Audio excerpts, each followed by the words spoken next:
The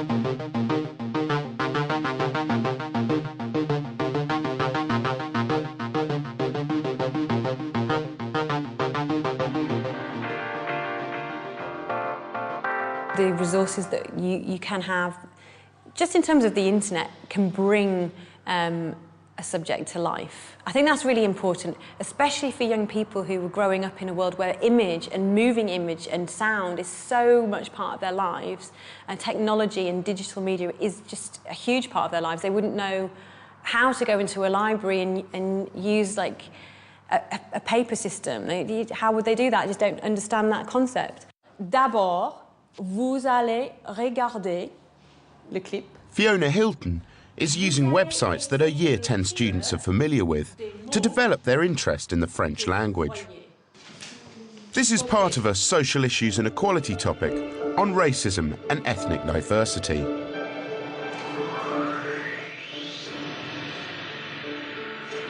The starter activity was a clip from a website, SOS Racism, which is a French website, and the students were asked to look at the clip and write down as many words as they could recognise, and it's like a different way of comprehension, basically, movement rather than just here's a book and here's an article, what can you understand?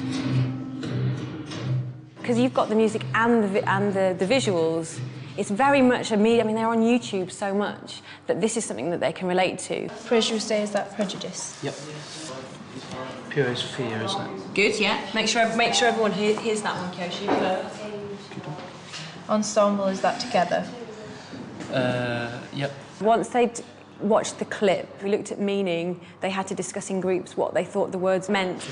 Is indifference Indifference. Is it a cognate? Yeah. There's quite a lot of cognates and near cognates, so that's good for them when it comes to exam skills, saying, like, okay, go for the cognates first, which ones do you definitely understand, and given the context, what can you work out? In twos, if you want to move, you can do. I want you to try and work out what would be for you the opposite meaning to those words. I'm looking for ensemble, which means together, so I'm looking for separately. What about conflict and harmony? So that we've got some dictionary skills in there as well. It still links into the topic, but gives them extra vocabulary, and if they're doing that in groups, then they get much more than if they've just done it on their own. If we work together, we can stop combat of... Yeah, stop would racism. do. Yeah, excellent. Stop or combat racism. Super. The students then pursue their diversity project in the IT suite.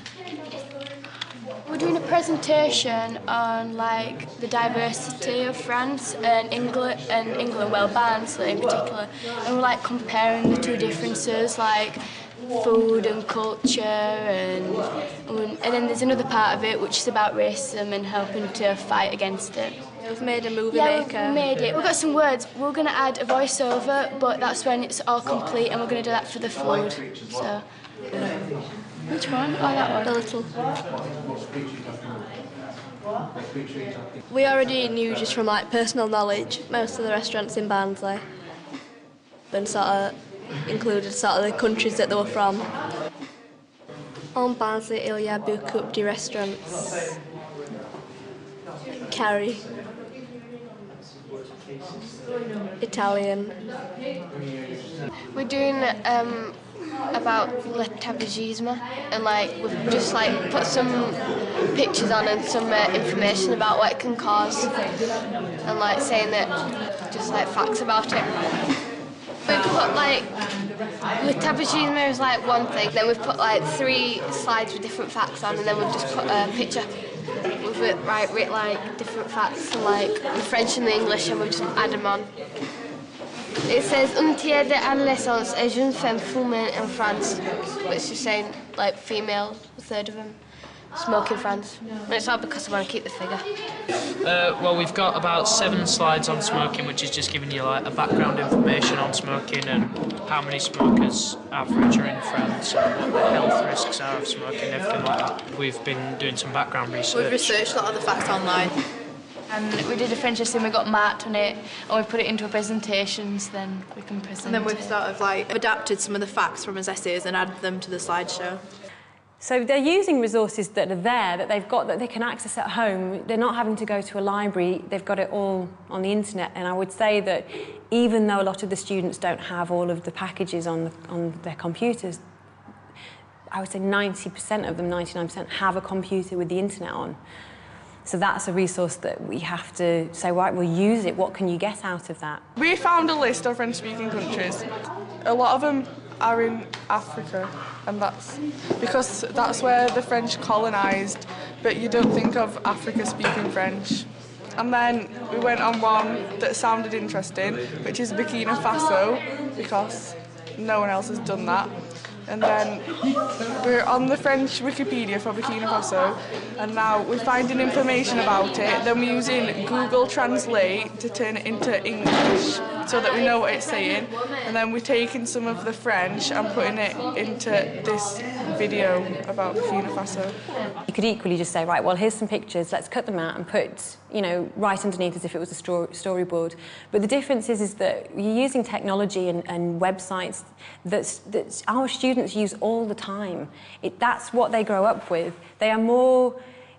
They've grown up in a digital world. I didn't grow up in that world, but they have, and it draws them in much more quickly. Basically, it's interactive. The fact that they're just sitting at a computer screen choosing what they want, I think that's really important because it gives them a sense of ownership of, oh, actually, I want to talk about this. And it's just more powerful than them opening a textbook at page 15 and going, all right, well, you know.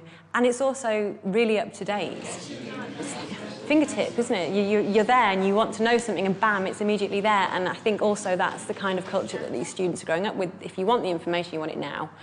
Here, they're using an inter-school social network site to communicate with French-speaking students around the world.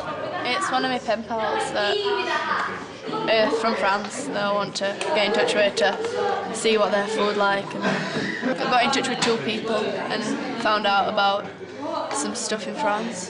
They talk to you in English, and then you talk to them in French, so you get to practice your French and they practice their English. Where's this person from?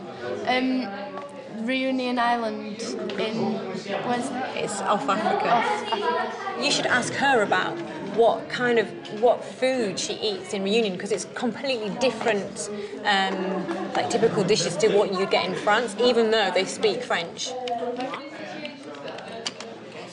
The idea of it's fantastic because this kind of website is a way of bringing it to life. It's real people that the students are corresponding with, and they can see pictures of them. And I think that for the students is quite, I think it's key, you know, oh God, it's actually a spoken language and these people are real. And oh, I've sent a message and I'm getting a message back. Where's the message that she sent back? I sent something like, what do you do at the weekend? Oh, okay. If you don't include ICT or some form of technology in your lessons where you are not up to date with where our students are, they are way beyond that. And I think you have to be giving that in lessons, because otherwise we're not moving forwards with the times. I think we need, as schools, we need to be leaping ahead where actually perhaps we're just dragging our feet.